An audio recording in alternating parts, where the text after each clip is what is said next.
Kiran royal ఉదంతాన్ని నేను వ్యక్తిగతమైన వ్యవహారంగానే చూస్తాను. అది ఆయన వ్యక్తిగతమైనటువంటి, నేను పవన్ కళ్యాణ్ అయినా కిరణ్ రాయల్ అయినా లేకపోతే జగన్మోహన్ రెడ్డి ఇంటితో అయినా ఏదైనా సరే వ్యక్తిగత ఇష్యూస్ అంటే వ్యక్తిగత సంబంధాలకు సంబంధించి. అదే సందర్భంలో క్రైమ్ ఉన్నప్పుడు క్రైమ్గానే చూడాలి. ఇప్పుడు ఇందులో కిరణ్ రాయల్ మీద కంప్లైంట్ ఇవ్వగానే, అమ్మాయి ఆరోపణ చెయ్యగానే జగన్మోహన్ రెడ్డి పక్కన పెట్టారు. క్లియర్. జగన్మోహన్ రెడ్డి పెట్టారా?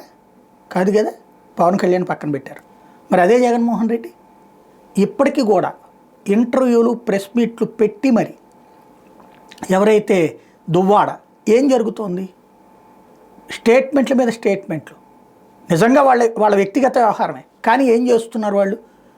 ఓ పక్కన భార్య ఉండగానే ఆమెకు విడాకులు ఇవ్వలేదు, ఈమెకి భర్త ఉన్నది విడాకులు ఇవ్వలేదు, భర్త ఉండగా ఈమె విడాకులు ఇవ్వదు, భార్య ఉండగా ఆయన విడాకులు ఇవ్వలేదు. ఇద్దరు విడాకులు కన్ఫామ్ కాకుండానే ఇద్దరు కలిసి కాపురం చేస్తున్నారు.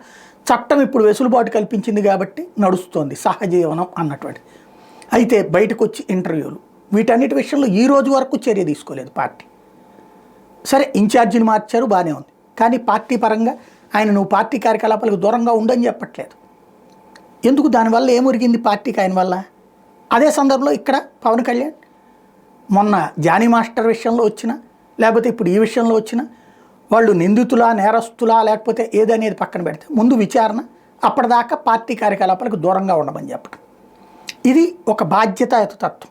తెలుగుదేశం పార్టీకి సంబంధించి ఆదిమూలం మీద వచ్చినప్పుడు వాళ్ళు చేశారు కదా. అట్లాగే వైఎస్ఆర్ కాంగ్రెస్ పార్టీలో లోపిస్తోంది ఆ బాధ్యతాయుత తత్వం, జవాబుదారీతనం. అది ఆలోచించుకోవాల్సి ఉంది.